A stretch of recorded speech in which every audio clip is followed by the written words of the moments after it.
የሴቶች አገልግሎትን ሳይሆን የወንዶችንም እንቃወማለን። ምን ሲሆን እንደ መጽሐፍ ቅዱስ ካልሆነ ማለት ነው። ዛሬ እውነት በየትም አደባባይ አትወደድም። ያዛት የእውነትን መንገድ አይጨበጨብልም። የእውነት መንገድ ከያዝ ሴት አታገልግል አልተባለ። የቱ ጋር ነው የተጻፈው አታገልግል የሚል? አማኛለህ ባንተ ህይወት ላይ ዛሬ በኢየሱስ ስም እንደ እግዚአብሔር ሴት ከዚህ ጉባኤ እናገራለሁ። በአቃተ ጉዳይ ላይ ሰተት ብለህ ገባ።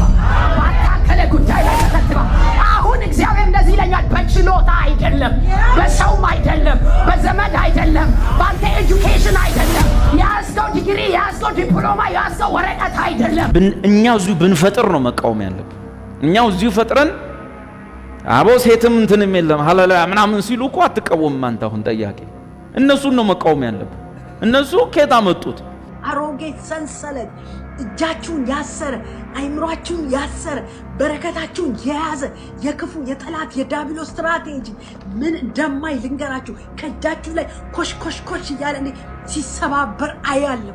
ሴቶች በማህበር ላይ ለምሳሌ አሁን እያስተማርኩ እዚህ ጋር ፓስተር እዚህ ጋር አሁን ቅድም ባልከው ላይ ጥጥጥ የሚሉ አሉ።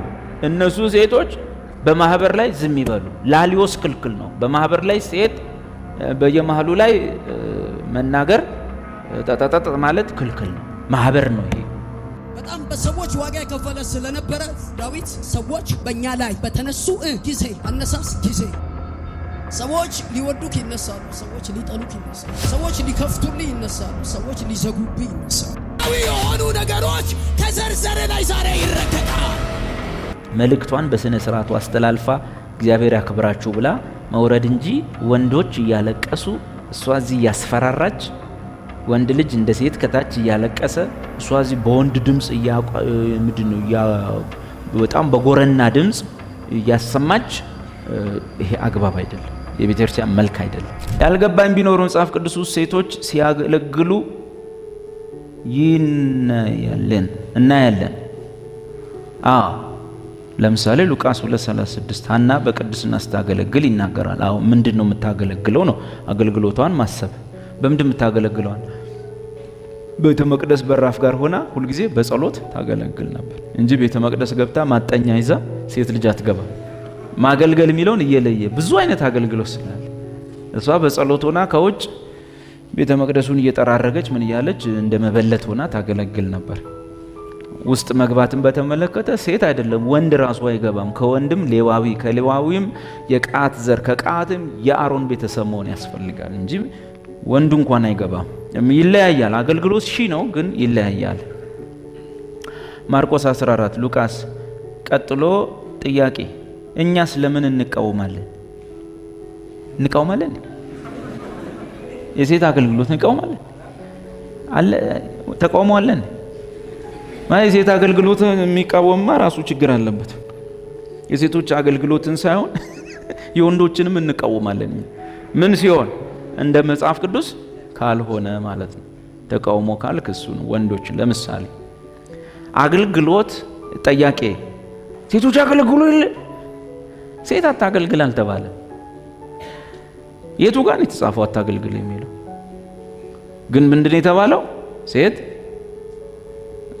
ጥቅሱን ላውጣላችሁና ላሳይ። አገልግሎት መጀመሪያ ማወቅ ያለበት ጠያቂም ሁላችንም አገልግሎት አንደኛ ቆሮንቶስ 12:4 ልዩ ልዩ ነው።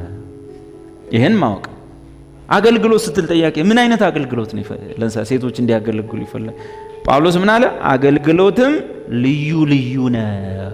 ስለዚህ የትኛው ዘርፍ ውስጥ ነው አንተ ጠየቅ? ለምሳሌ እኛ የምንቃወምበት ቦታ አለ።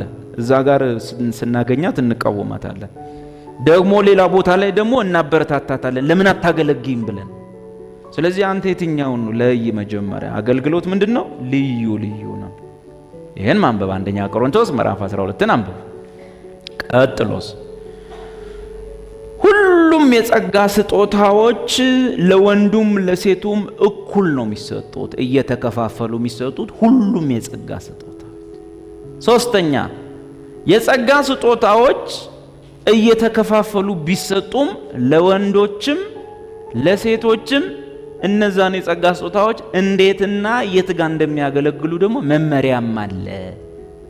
አሁን መመሪያውን እኛ አይደለን የምናወጣው፣ ሰጪው ነው የሚያወጣው። ሰጪው ነው የሚያወጣው። እንኳን እግዚአብሔር አይደለም የጸጋ ስጦታን የሰጠው ሰው እንኳን በምድር ላይ አንዳንድ ነገሮችን ለሰው ሲሰጥ አጠቃቀሙን ጭምር ነግሮ ነው። እውነት ውሸት ያለዚያ አጉር ነው ይፈል። መንግስት ለአካባቢ ሚሊሻ ትጥቅ ይሰጣል። እንዴት እንደሚተኮስ ያሳየዋል። መቼ እንደሚተኮስ ያሳየዋል። የት ጋር እንደሚተኮስ ያሳየዋል እንጂ ክላሽ ከሰጠው በኋላ ሰውየው በየጧቱ ከእንቅልፉ እየተነሳ በመስኮት በኩል ሚተኩስ ከሆነ ቦታውን ካላወቀ ጊዜውን ካላወቀ ለጥቅም የተሰጠው ማህበረሰቡን ለመረበሽ ይውላል። ስለዚህ መንግስት እንኳን የሆነ ነገር ሲሰጥ፣ ሐኪም እንኳን ኪኒን መድኃኒት ሲያዝል አጠቃቀሙና መቼ መድኃኒት እንኳን ሲያዝል ጠዋት አንድ ማታ አንድ እንጂ የሚለው ደስ ባለ ሰዓት አይልህም ይላል እንዴ? አይልም። ጠዋት አንድ ማታ አንድ ልተኛ ስትል ምግብ በልተ ምናምን ይልሃል። ሐኪም እንኳን መድኃኒት ሰጥቶ እግዚአብሔርን የሚያክል አምላክ ከአብ የወጣ ከአባት ከእግዚአብሔር ከእርሱ የወጣ መንፈስ መጥቶ ጸጋን ሲሰጥ በል ሰጥቻለሁ ጸጋን እንደፈለግክ አድርገው ሚል ይመስላል። እኔ ሰጥቻለሁ አንተ እንደምታረግ አድርገው፣ ብትፈልግ በጥብጥበት፣ ብትፈልግ ጨፍርበት፣ ብትፈልግ አውክበት ብሎ ይሰጥ ይመስላል። እንዲህ የምናስብ ሰዎች ለመንፈስ ቅዱስና ለስጦታው ያለን ክብር ዝቅተኛ ስለሆነ ለመንፈስ ቅዱስ ያለ መንፈስ ቅዱስ ሲጀመር አምላክ አይመስለንም፣ ንፋስ ነው የሚመስለን። አንዱ ችግራችን ከዛ የመነጨ ስሜት፣ ፈቃድ፣ ዕውቀት ያለው እንደ አብ አይነት አምላክ እንደሆነ አለማወቅ። የሆነ አየር ገፍትሮ የሚጥለን ነው ይመስል። አምላክ ነው እሱ። የፈጠረህ ጠፍጥፎ የሰራ ፈጣሪ ነው፣ የምትሰግድለት ነው እሱ። ስለዚህ አምላክ መሆኑን ማወቅ፣ ቀጥሎ አምላክን የሚያክል መንፈስ የሚሰጥህን ነገር ሪስፔክት ያስፈልገዋል፣ አክብሮት ያስፈልጋል። ዝም ብለህ ክላሹን ይዘህ ቸርች መጥተህ አይደረግ። ሪስፔክት፣ የተሰጠህ ነገር ክቡር፣ አጠቃቀምህ ማወቅ አለበት። አንድ ሌላ በሴቶች አቅጣጫም በወንዶችም አቅጣጫ ስትመጣ ሁለት የጸጋ ስጦታዎች ላይ ልዩ ትምህርት ጳውሎስ አስተማረ። እንግዲህ ወንድሜ ለምን እንቃወማለን ሳይሆን ማለት ያለብህ ጳውሎስ ለምን ይቃወማል ነው የሚለው። እኛ ከየትና ከሱ እየተቀበልን ነው የምንሰጥ፣ እሱ ከጌታ እኛ ከሱ ተቀበልን ማውራት። እኛ እዚሁ ብንፈጥር ነው መቃወም ያለብን። እኛው እዚሁ ፈጥረን አቦ ሴትም እንትንም የለም ሃሌሉያ ምናምን ሲሉ እኮ አትቃወምም አንተ። አሁን ጠያቄ እነሱን ነው መቃወም ያለብን። እነሱ ከየት አመጡት? ሴት ምናምን የለም እያንዳንዱ ጩይ የታባቱ ሚሉቱ ሰዎች እነሱን መች ጠየካቸው? ከየት አመጣህ ብለህ። እኛስ ጥቅስ አለን፣ ሴት ስነ ስርዓት ያዝ የሚል ጥቅስ አለን። እኔ እኮ የሚገርመኛል አንድ ጊዜ አንድ ሰው እንደዚያ ለምንድን ነው የጌታ እራት ወይ የምታረጉት አለ። መጠየቅ ያለበት ጴንጤ ቸርች ሄዶ ለምንድን ነው ግን በብርዝ የምታረጉት ነው? ለምን? ለወይን የጌታ እራት ወይን እንደሆነ ጥቅሱ ስላለ ነው። ጠጅ የሚል ብርዝ የሚል ግን የቱ ጋር ነው ያለው? ቪምቶ በጥብጦ የጠጡበት ቦታ እዚህ ውስጥ አለ? እኔ እኮ ይገርመኛል። አንዴ በቃ ስተት ናቸው ብለው ጭንቅላታችሁን አዙረውታል እና የተሳሳቱትን እንኳን አጠዩ። የተሳሳቱትን የቱ ጋር ነው በብርዝ የጠጡት? የትኛው ሐዋርያን ጳውሎስ የቆሮንቶስ ክርስቲያኖች የጌታ እራት ብለው በወይን ሲሰክሩ በቃ አዳሜ ወይን ጠጅ እየጠጣሽ እየሰከርሽ እንደውም ከዛሬ ጀምሮ ውሃ አርጉት ወይ ብርዝ አርጉት ብሏል አላለም? ምንድን ነው ያለው? ተካፍላችሁ ጠጡ ነው ያለው እንጂ ገና ለገና ይሰክራሉ ብሎ ብርዝ አርጉት ምናምን ብሎ የሰው ዘዴ፣ ሰውኛ፣ የሰው ታክቲክ ውጭህን እንጂ ውስጥን አይቀይረው። አዮ እንደ የሚጠየቁትን ጠይቆ እንጂ ሴቶች እንዳሻቸው የሚሆኑበት ቸርች ስትሄድ ምዕራፉ የታለ ፓስተር ጥቅሱ የታለ ምን መሆናችን ነው ይባላል እንጂ ሴቶች አደብ ያዙ ተብሎ ጥያቄ አይጠየቅም። ምክንያቱም እኛ እቺ ቸርች እንድትፈርስ አንፈልግም። እነሱን ለቀን በነፃነት ለቀን ገብተዋል። ጦር ሜዳ እንዲሆን እነሱን ስናሸማግል መዋል አንፈልግም። ባጭሩ በሁለት ነገር ላይ፣ አንደኛ በልሳን ላይ ለወንዱም ለሴቱም ለሁሉም የተሰጠ መመሪያ አለ። ለሁላችንም በጉባኤ መካከል ልሳን የማይተረጎም ከሆነ ዝም ብለህ በልብህ አጉረምርም እዛው አትጩህ ተብሏል። ማን ያለው? ጌታ ኢየሱስ። በማን በኩል ላከ? በሐዋርያው ጳውሎስ በኩል። ለነማን? በዓለም ላሉ የጌታን ስም ለሚጠሩ አብያተ ክርስቲያናት ሁሉ ምን ብሎ በማህበር ላይ በልሳኖች የሚናገር ሰው እንዲተረጎም ይጸልይ፣ ማይተረጎም ከሆነ ግን ዝም ይበል። በቃ እዛው መንገድ ላይ ሲሄድ ወይም ቤቱ ሲሄድ ካማሻሱ ተባራባካ ወይ ደግሞ ቸርች ውስጥም ቢሆን ይበል እንጂ ሁሉም ጮ ማሻዛ ለማንቶና ማስግራባጫ ላላላ ባራባ ስትሉ እብደት ነው ብሏል ጳውሎስ። እኔ አይደለሁም አሁን ራሱ እብደት ነው ያልኩን። እንዴት እብደት ነው ይባላል ልትለኝ እኮ እኔ አላልኩም። ባይዞ እማወራት ነገር ሁሉ መጽሐፍ ቅዱስ ውስጥ ያለች ነች። እኔ ሞኝ ነኝ እንዴ ከሱ ጋር መጣለሁ ከማልችለው አካል ጋር? ከሱ ጋር ለመስማማት ሚለውን ብቻ ነው ማውራት ያለብን። ሚለውን ስታወራ ከኢትዮጵያ ሕዝብ ጋርም ላትስማማ ትችላለህ። እሱም ተስማምቶ ስለማያውቅ ችግር የለውም። ገብቶሃል?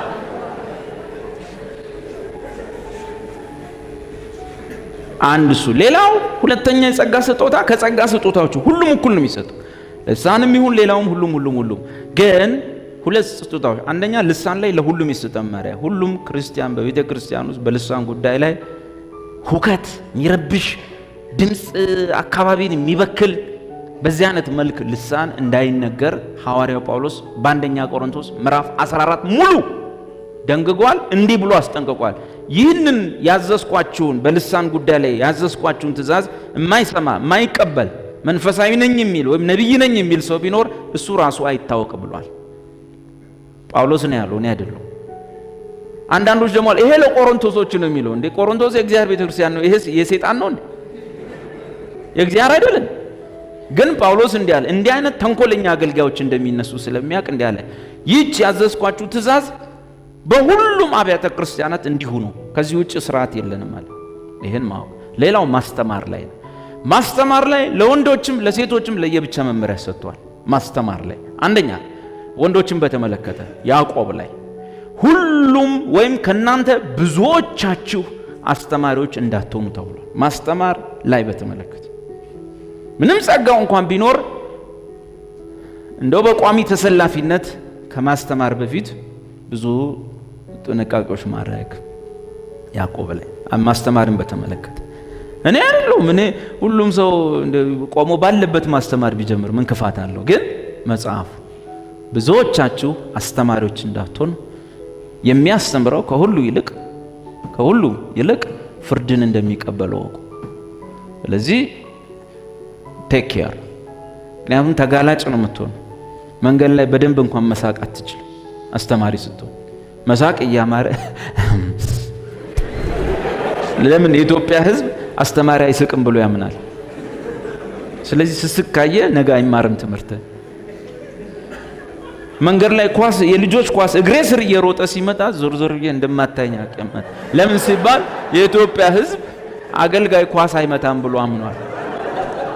ስለዚህ ራስ ላይ ጦስ ነው የምታበዛው እና ዝም ብለህ ሮጣ አትውጣ ይላል። ሌላው ሴቶች ላይ ነው። ሴቶችን በተመለከተ ሴቶች ወንዶች ወይም በቤተ ክርስቲያን ውስጥ ፖዚሽን እንዲሆኑ ወንዶች ባሉበት ቦታ ላይ እንዳያስተምሩ ብሎ ጳውሎስ ከለከለ። ጌታ መጣህ ጳውሎስ ምን ነካ ስንለው ጌታ ነው እንደዚህ ያለው። ስለዚህ ኢየሱስን ጌታ አድርገህ ከተቀበልክ መስማት ነው። የራስ ጌታ ከሆንክ ግን ብሎ ነገር የለም። ተነሽ እህቴ፣ የጭቆና ዘመን አበቃ፣ ለዘመናት ተጨቆነሽ፣ ሃሌሉያ ብለ ሴቷን ወንድ ወንዱን ሴት ማድረግ ይመጣል ማለት ገብቷቸዋል። እኔ አይደለሁም ያልኩት ሐዋርያው ጳውሎስ ሴት በማህበር ላይ የምትናገረው ለምሳሌ ማስተማርን ጸሎት ወይም ትንቢት ምናምን ሲኖር መልእክት ሲኖር በእርሷ ሲያመጣ ጌታ በጣም ሪስፔክትድ ሆና ማህበሩን አክብራ የሴት ራስ ባል ነውና ባሏ በጉባኤ መካከል የሚኖር አይኖር ለባሏ ራሷን ሪስፔክትድ አርጋ ሰብሚትድ አርጋ እሱን አክብራ እንደምትኖር ቼክ ማድረግ አለብን። ለምሳሌ የእውቀት ጸጋ ያላት ህዝብ ብትኖር ስልክ ቁጥር ያለ ሰው ወንድ ያለ 091753 እምትልት ብትኖረን ጸጋዋን ለቤተ ክርስቲያን ጥቅም ስናመጣ መጀመሪያ ባክግራውንድ ጥናት ይደረጋል። ምን ለባሏ እየተገዛች ነው ወይ? የመጀመሪያው ጥያቄ። በቤተ ክርስቲያን ውስጥ ያሉ መሪዎች ወንዶች መሪዎችን ታከብራለች ወይ? ቢያዟት ትሰማለች ወይ? አንዴ ቁሚ ሲሏት እሺ ትላለች ወይ? ከዛ ላኔ ዞር በሉልኝ አካኪ ዘራፍ ምትል ከሆነ በየታችን ከነንትንሽ ሂጂ ይባላል። መጽሐፍ ነው የሚለው። ሴት ልጅ በማህበር ላይ ለወንዶች ተገዥ በመሆን ነው ማገልገል የምትችል ማስተማር የምትችል። በሴትነት ቅርጽ፣ በሴትነት ጸባይ፣ በሴትነት ሴት በማህበር መካከል ራሷን የምትሸልምበትን ነገር ይነግረናል። ከእፍረት ጋር በጭምትነት ሁሉ ይላል። ሴት ልጅ የወንድ አይነት ካራክተር ይዛ ከኛ እኩል አካኪ ዘራፍ ማለት የለባትም። እኔ ጸልዬ ጉንፋን ማላድን ቢሆን እሷ በጸሎቷ የሞተ ብታስነሳ ለእኔ ግን ሪስፔክት መስጠት አለባት። ምን ነው ሲባል እኔ ጸልዮ ጉንፋን ማይፈውስ ወንድ ነኝ። ገብቶሃል? ወንድነቴን በዛ መቀየር አይቻልም። በቃ የፈለገ የሞተ ስታስነሳ ልጅቷ ወደ ወንድነት ትቀየራለች? አትቀየር። ሴት ነች፣ እያስነሳች ሁሉ ሴት ነች። ስለዚህ እንደዚህ ይላል መጽሐፍ። አንደኛ ቆሮንቶስ 11 ነው። ጠያቄ እኛ ከየት እናመጣለን ብለህ ነው። ትምህርት አይሸመጠጥ ከሜዳ ጳውሎስ ባይለንም እኛም ደስ ይለናል። ሴቶች ሁሉ እዚህ ጋር ወጥተው እኛ አምስት እዚህ ጋር በቃ አምስታችን 10ችንም ብንሰብክ ደስ ይላል። ግን አይደል ሴት ልጅ በማህበሩ ሴት መስላ ከቤቷ እንጀምራለን። ሰሚት የሆነች ነው ወይ? ባሏ በቤት ውስጥ እንደ ወንድ ይከበራል ወይስ እሷ ነች በቤት ውስጥ እንደ ወንድ? እሱ እንደ ሴት እሺ እያለን ያለው እሷ መመሪያ እየሰጠች ስማ እስክመጣ እንቁላል ጠብሰ አይ አገልግሎት አለብኝ፣ ጾም ጸሎት አለብኝ አታባለ ስፔሻሊ የጾታ ግንኙነት ላይ የጾታ ህብረት ላይ ሴቲቱ እኔ ጾም ጸሎት ነው በጌታ ነው ብላ ሰውየውን የምትገፈትረው ከሆነ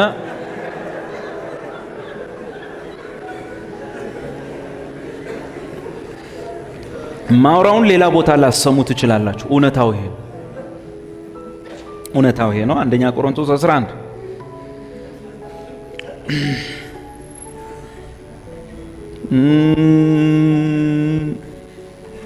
ወንድሞች ሆይ ቁጥር 2 በሁሉ ስለምታስቡኝና አሳልፌ እንደሰጠኋችሁ ከራሴ ያመጣሁት አይደለም ነው። ጳውሎስ እንኳን እኔ ጳውሎስ ራሱ የሚለው አሳልፌ እንደሰጠኋችሁ ወግን ፈጽማችሁ ስለያዛችሁ። ቤተ ክርስቲያን ውስጥ የክርስቶስ ወግ ይባላል።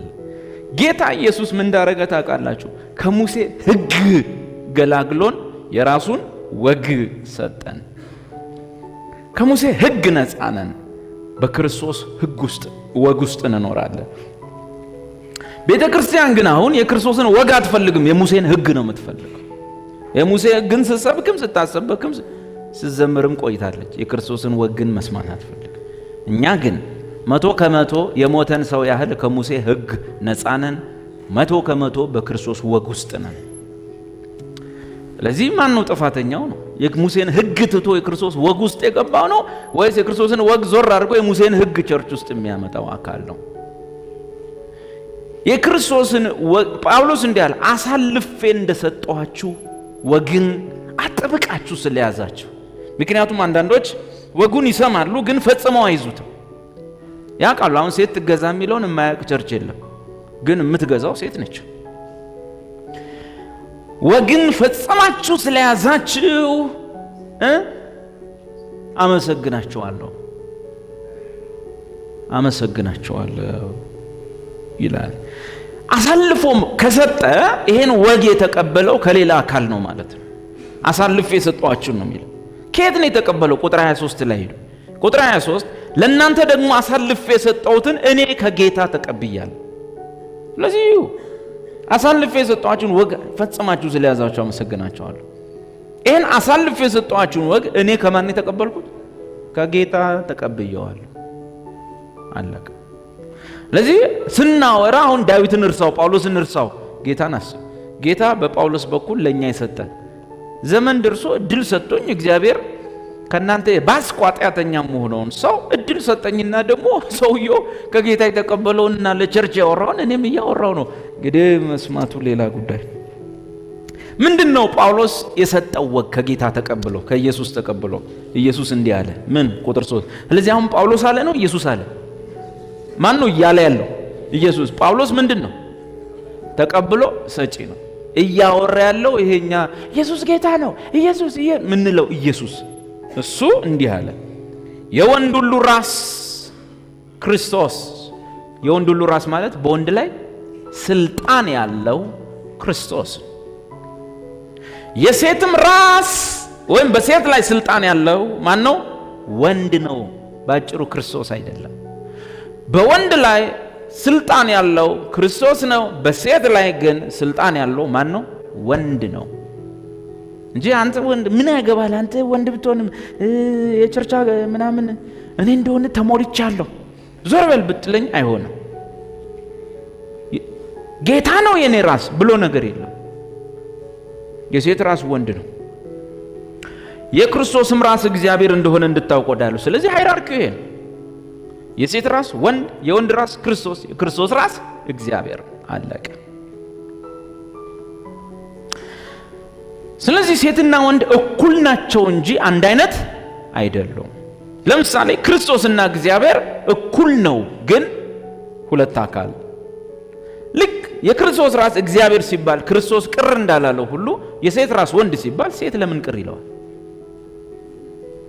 እኩል ነን እንጂ አንድ አይነት አይደለን። ቀጥሎ እንዲህ ይላል፣ ራሱን ተከናንቦ የሚጸልይ ወይም ትንቢት የሚናገር ወንድ ሁሉ ጭንቅላቱን ተከናንቦ ወይም ረጅም ጸጉር አድርጎ እንደዚህ የሚያደርግ ሰው የእሱን ራስ ወይም ክርስቶስን ያዋርዳል። ራሷን ሳትሸፍን የምጸልይ ወዘተ እያለ ይናገራል። አሁን ወደ ጥያቄ ሲመጣ አገልግሎትን በተመለከተ ነው። ማስተማርን በተመለከተ ይሄ ያለባበስ ስርዓት ነው በቤተ ክርስቲያን ውስጥ እና ደግሞ የጸጉር ማሳደግ ጉዳይ ሴት ልጅ እንደ ወንድ መላጣ እንዳትሆንም ባጭር ብዙ ጊዜ እንዳታስቀር የተሰጠ ትምህርት ይሆንና ማስተማር ላይ ነኝና ያለውት ማስተማርን ምዕራፍ 14 ላይ እንደዚህ ብሎታል። 14 ቁጥር 34 ሴቶች በማህበር ዝም ይበሉ፣ ሕግ ደግሞ እንደሚል እንዲገዙ እንጂ እንዲናገሩ አልተፈቀደላቸውም። ላሊዮስ ማለት ነው። ባጭሩ በቤተ ክርስቲያን ውስጥ ሴቶች በመሰረቱ እዚህ ቸርች ሴቶችም አይደሉም ወንዶችም በየመሃል እየተነሱ አይለፈልፉም። ግን ሴቶች በማህበር ላይ ለምሳሌ አሁን እያስተማርኩኝ እዚህ ጋር ፓስተር እዚህ ጋር አሁን ቅድም ባልከው ላይ ጠጤጤ የሚሉ አሉ። እነሱ ሴቶች በማህበር ላይ ዝም ይበሉ። ላሊዮስ ክልክል ነው። በማህበር ላይ ሴት በየመሃሉ ላይ መናገር ጠጠጠጥ ማለት ክልክል ነው። ማህበር ነው ይሄ።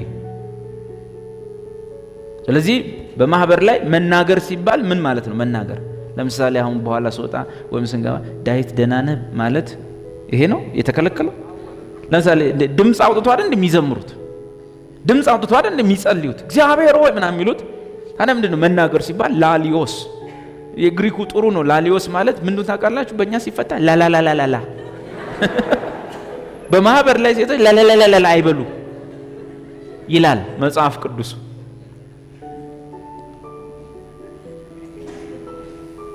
ስለዚህ ሴቶች ባጭሩ ሰፈር ውስጥ ያለ አንዳንድ ሴታዊ ባህሪዎችን የታያምጡት ነው ማህበር ላይ እንዳያመጡት።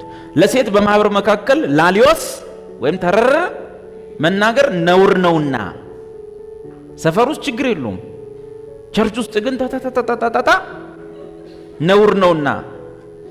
ጥያቄ ካላቸውስ ምንም ሊማሩ ቢወዱ በቤታቸው ባሎቻቸውን ይጠይቁ። በቃ ማህበር ላይ አንዴ እዛ ጋር እያሉ ማለት የለባቸውም። ግን ዝም ካልናቸው ወደዛው እያደገ ይመጣል። አንድ እሱ ነው።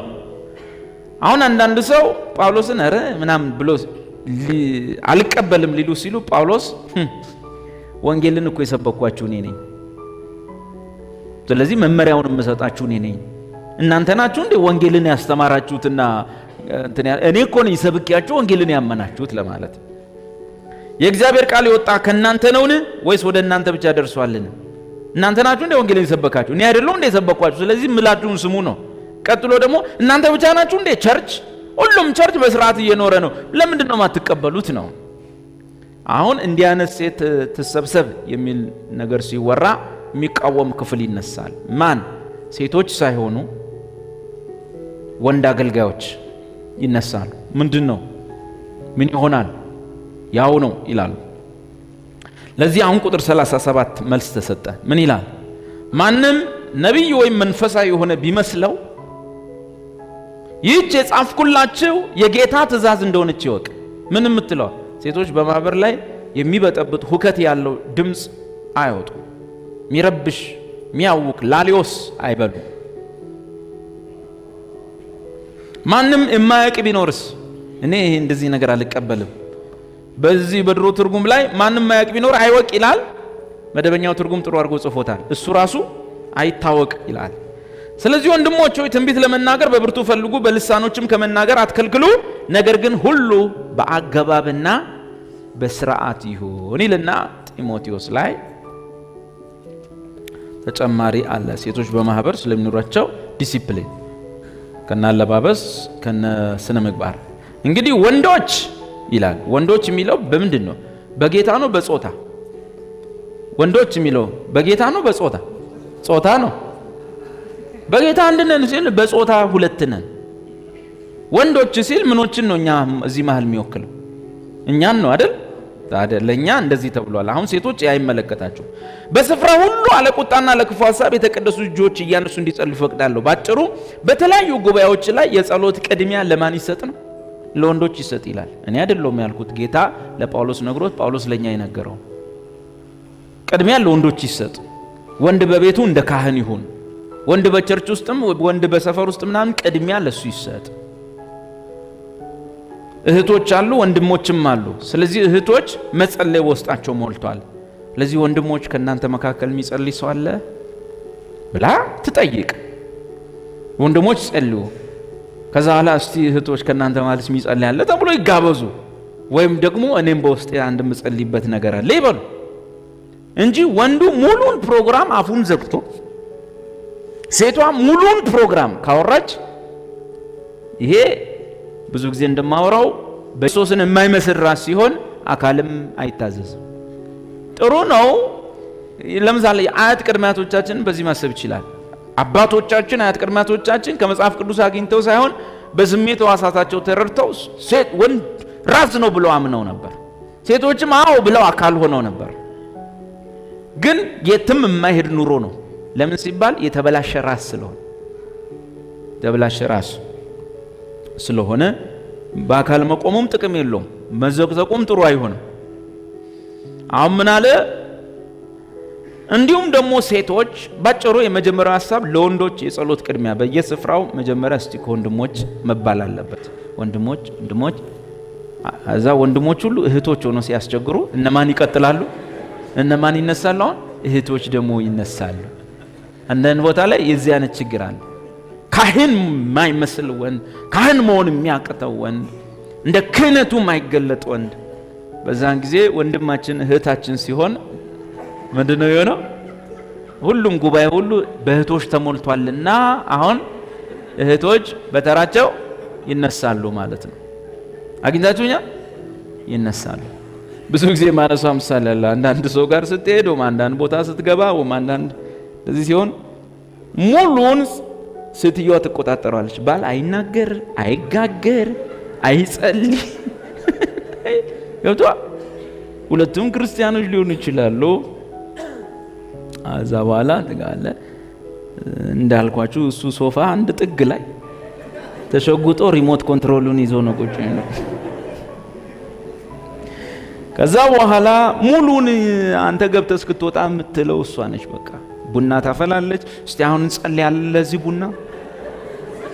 ቡና ቁርስ ይቀራል፣ ለዚህ ቡና ቁርስ እንጸልያለን። እሱ ሙሉን ፕሮግራም እንዲህ ብሎ ነው የሚከታተል።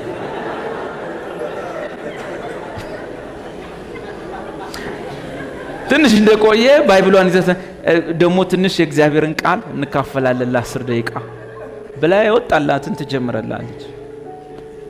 ደግሞ እንጸልያለን። አሁን ሙሉን ሰውየው ይከታተላል እና በቤቱ እንደ ካህን አክት ማድረግ መቻል፣ ቅድሚያ ምናምን ጸሎት ላይ ምናምን ማለት አለበት። ሴቶቹም ባላቸው እንደዛ ቢሆን የሚወዱ ይመስለኛል።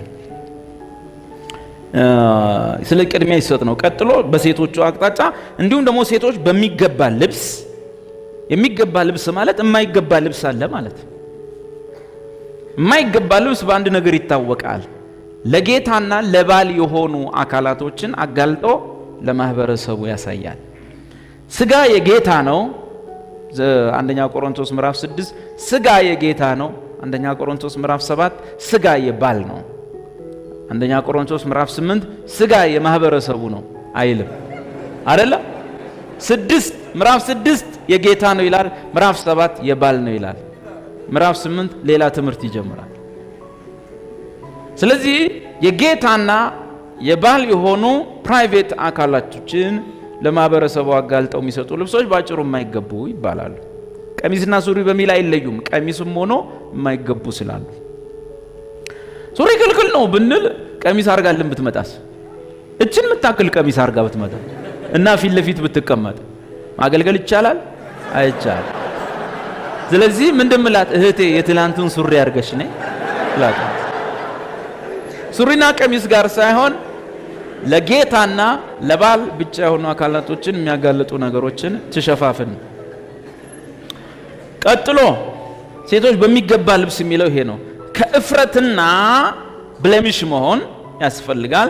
ራሳቸውን ከመግዛት ጋር ማለት መንፈስ ቅዱስ ራስን የመግዛት መንፈስ ነው። ደግነቱ ራስን መግዛት ያስፈልጋል። ለሴት ልጅ እፍረት ምናምን በጣም የሚያውቅ አንዳንዶቹ አንድ ቀን እሺ በቃ እሺ አንድ ቀን ወደክሽ በቃ እንዴትም ብለን ሸፋፍነን አንሶላ ልብሰን ምናምን ጥሩሽ፣ ግን ፕሮግራም በጀመርን ቁጥር እግር ወደ ላይ ጭንቅላት ዝብርቅርቅርቅ ካለ ይሄ ሼምለስ መሆን።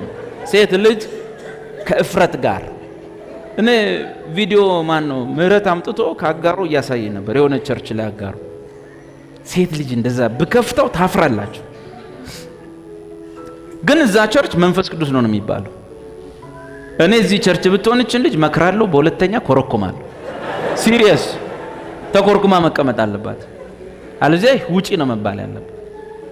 ትገለበጣለች፣ ሮሊንግ ወደ ኋላ መልሳ ቀሚስ ነው ያደረገች። ኢማጂን ይኸው ቪዲዮ አለ አስቀምጦታል እዚህ። መጨረሻ ደግሞ ሄዳ እንትኑን ኪቦርዱን በእጇ ይዛ ሰውየው እየመታ that means Holy Spirit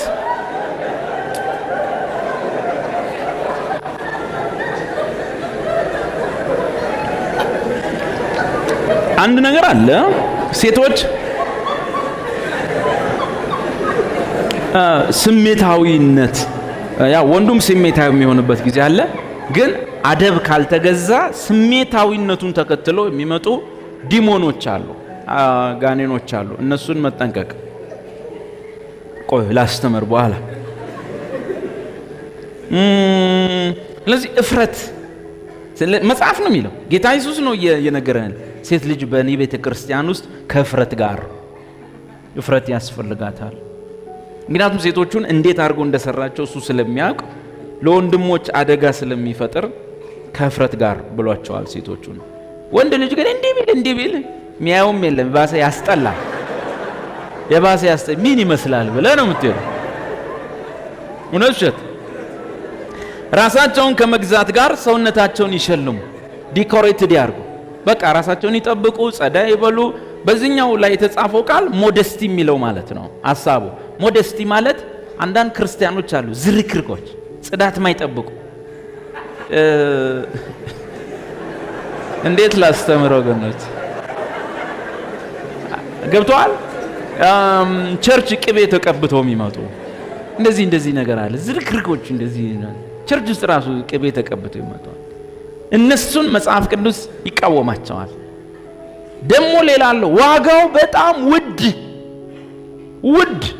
ለምን መልበስ ፈልገው ሳይሆን እህቶችን ለማስቀናት ወይም እህቶች ጋር ኮምፒቲሽን ውስጥ ለመግባት በጣም ጥግ የሆነ ዋጋ አውጥተው የሚፈሸኑ የ2000 ብር ጸጉር የሚሰሩ በየእሁዱ የ2000 ብር ሽቶ፣ የ2000 ብር ጫማ፣ የ5000 ብር ልብስ ለብሰው እንደዚህ ይመጣሉ። ሁለቱ ጽንፎች ከክርስትና ውጭ ናቸው።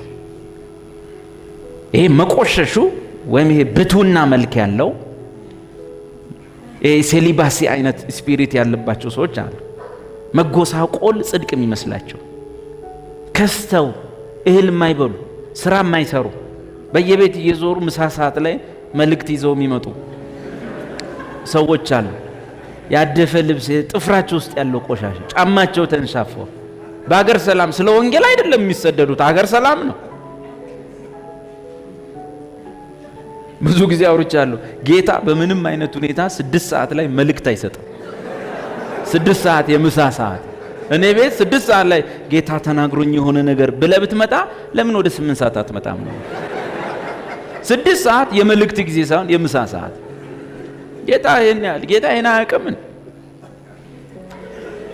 ስለዚህ እንደዚህ የሚዞሩ የሚንከራተቱ ጎስቋሎች አሉ። የለበሱት ኮት እንዲህ ተንሻፎ በቃ እንትን ብሎ ግን ክርስትናን ለማሰደብ ሰይጣን ቸርች ውስጥ እንዲቁጭ የሚያደርጋቸው ሰነፎች አሉ። ሰው እነሱን እያየ በወንጌል ሃይማኖት ላይ ቃል እንዲያወጣ የሚያስደርጉ ምን ይመስላል ጀዝባ ፈዛዛ እየተባሉ ሚኖሩ አሉ።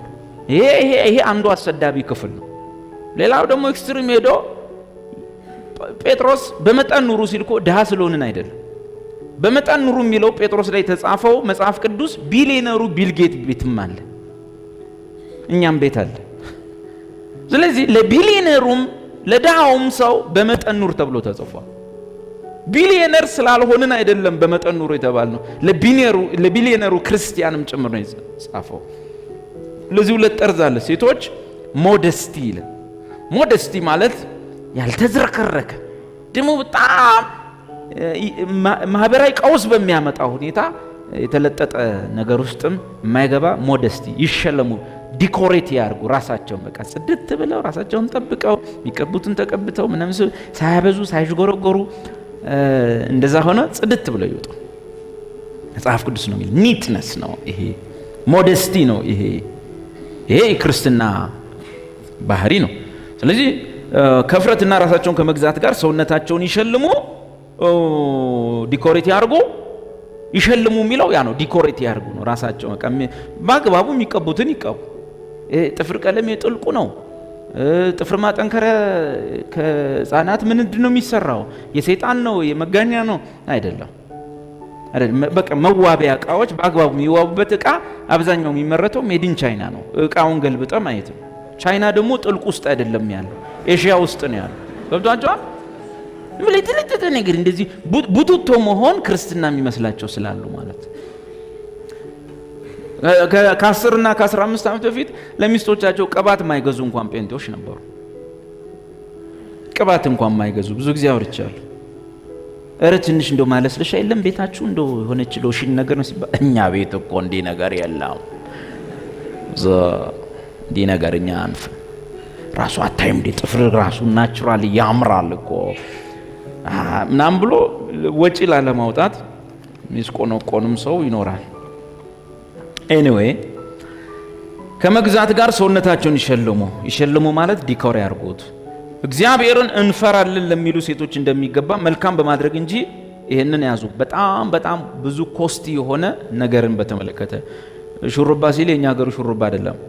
በሹሩባና በወርቅ ወይም በእንቁ ወይም ዋጋው እጅግ በከበረ ልብስ አይሸለሙ። ያን ጊዜ አንዳንድ ክርስቲያኖች ማህበር ላይ አውቀው አንዳንድ ባሎቻቸው ትንሽ ባለጠጎች ስለሆኑ በሌሎች እህቶች ላይ ጫና ለመፍጠር ለማስቀናት እግዚአብሔርን በመፍራት በጎ በማድረግ ሳይሆን ሴቶችን መብለጥ የሚፈልጉት ባላቸው ነገር ሴቶችን ለማስቀናት እንቁና ወርቅ የተለጣጠፈባቸው ነገሮች የበዛባቸው አለባበሶችና በግሪክ ብዙ ዲናር ሊያስወጣ የሚችሉ መሾረቦችን ልዩ የሆኑ የባለጠጎች የነገስታት በየእሁዱ እየተሾረቡ ይመጣሉ። ከባድ ነበር ይሄ። አይሸለሙ። ይሄ በዚህ ሁኔታ አይሸለሙ፣ በላይኛው ሁኔታ አይሸለሙ። ሴት በነገር ሁሉ እየተገዛች በነገር ሁሉ ዲሲፕሊን እንደሆነ እየተገዛች በዘረቱ ለወንድም ያስፈልጋል ዲሲፕሊኑ። ሴት በነገር ሁሉ እየተገዛች በዝግታ ትማር። ሴት ግን በዝግታ ትኑር እንጂ ልታስተምር አደራ ብቻውን አልተጻፈም። ወይም በወንድ ላይ ሚል የለም ልሰለጥን አልፈቅድም የሚል ቃል አለ። ማስተማር ጸጋ ለሴት አይሰጥም? ይሰጣል። ቲቶ ላይ ተጽፏል፣ ይሰጣል። እንደውም ብዙ እህቶች ሲያስተምሩ እንደውም በጣም ውጤታማ። ለምሳሌ ቆነጃጅት ሴቶችን በእድሜ ከበድ ያሉ እናቶች ቢያስተምሯቸው ብዙ ነገር ቢያስተምሯቸው እኛ ከምናስተምራቸው ይልቅ ይሻላቸዋል። አንዳንድ ቆነጃጅት እህቶች እኛን ወንዶችን መረዳትና መጠየቅ የማይችሉት ነገር ሊኖር ይችላል። እናቶችን ግን መጠየቅ የሚችሉት ነገር ይኖራል። ስለዚህ ቲቶ ላይ ሴቶች በእድሜም ከፍ ያሉ ሴቶች ደግሞ ቆነጃጅትን የሚያስተምሩ ይሁኑ ተብሎ እንደተጻፈ ለቆነጃጅት የበለጠ ጠቃሚ ናቸው። አሁን በማህበር ላይ የማስተማር ጸጋ ያላት ሴት እግዚአብሔር የማስተማርን አንድ መልእክትን የሰጣት ሴት ወይም መጸለይ የፈለገች ወይም መተንበይ የፈለገች ሴት ግን በማህበሩ ላይ መሰልጠን የሚለው ነገር ላይ መጠንቀቅ አለባት። መልእክቷን በስነ ስርዓቱ አስተላልፋ እግዚአብሔር ያክብራችሁ ብላ መውረድ እንጂ ወንዶች እያለቀሱ እሷ እዚህ እያስፈራራች ወንድ ልጅ እንደ ሴት ከታች እያለቀሰ እሷ እዚህ በወንድ ድምፅ ምንድነው በጣም በጎረና ድምፅ እያሰማች ይሄ አግባብ አይደለም። የቤተክርስቲያን መልክ አይደለም። ሴት በቀጭን ድምጿ በሴትነቷ፣ ወንድ በወንድነት ድምፁ አለቀ። ብዙ ጊዜ ማወራው ማለት ነው። ስለዚህ አሁን ጳውሎስ አገልግሎትን ከለከለ ወይስ የአገልግሎትን አጠቃቀሙን ነው የነገረን? አጠቃቀሙ ዲሲፕሊኑ ለሁሉም ስለሚያስፈልግ ማለት። ስለዚህ እኛ ሳይሆን ያልነው ሴት በአግባብ ጉባኤ ላይ ሳታስፈራራ፣ ሴቶች በቤተ ክርስቲያን ውስጥ ከወንዶች ቢበልጥ እንጂ ቢያንስ አይደለም ሚናቸው። ለምሳሌ እዚህ ቤተ ክርስቲያን ውስጥ ትልቁን ማህበራዊ ጉዳይ ትልቁን የጸሎት ጉዳይ የሸፈኑልን ሴቶች እንጂ ወንዶች አይደሉም። በጣም በጣም በጣም በብዙ ነገር የጠቀሙ እነሱ ናቸው። አገልግሎታቸው ሰፊ ነው። እንደ ማርታም ያገለግሉበት አለ፣ እንደ ማርያም ያገለግሉበት አለ። በሁሉም ረድፍ ማርታና ማርያም ጋር ወንዶቹ መድረስ በማይችሉበት ሁኔታ እነሱ ይረዳሉ። ኤኒዌይ ግን ዋና ኮንሴፕቱን አግኝታቸዋል። በቸርች መሃል ሴት ምን መሆን አለባት ነው? ዲሲፕሊን ዶና በወንዶች ላይ ምን እንዳትል ሳትሰለጥን። አይታል አንዳንድ ቦታ ሴቶቹ በጣም ጉባኤውን ከዚች የማይቆጥሩ ማህበሩ ከዚች በጣም አነጋገራቸው ራሱ ሴት ልጅን ወንዶችን እንዲያስቀምጣ እንደዛ መናገር በቸርች አይደለም በማህበራዊ ህይወት ውስጥ ራሱ አግባብ አይደለም። ግን ቸርች ውስጥ ከማህበራዊ ህይወት ይልቅ ዲሲፕሊን የጎደለው ቸርች ውስጥ ስለሆነ ለኢትዮጵያ ህዝብ ለማህበረሰቡ እንኳን በማይመቸውን ነገር ቸርች ውስጥም ይሆናል። አነጋገራቸው ዝም ብዬ አንዳንዶቹ ነው ያለው ንቀታቸው ወንድ ልጅን እንደዛ አርጎ ማናገር እዚህ አንተ እዚህ ና እዚህ ቆም ወደዛ እዚህ ነው አይባልም። ሴት ልጅ ወንድ ልጅ እሺ በቲቪም እያየናቸው እንደዚህ ሴት ልጅ መሆን የለባትም። አንዳንድ ሴቶች በጣም ከጸሎት ብዛት ድምጻቸው ወፍሮ ታያለ። ምንድነው ሲባል በጣም እየጮሁ ማህበሩ ላይ እየደነፉ ነው የሚያገለግሉት። ለምን? እኔ ወንዱ የደነፋው እያቀራራው አልሰበኩ። ኩል ዳውን ወረድ ማለት ዝቅ ማለት ዋና ሐሳቡ የሱን መልእክት ማስተላለፍ ስለሆነ መልእክቱን ማስተላለፍ ራስን ማጨናነቅና ራስን ማሳየት ለሴት ልጅ ብዙ አግባብ አይደለም።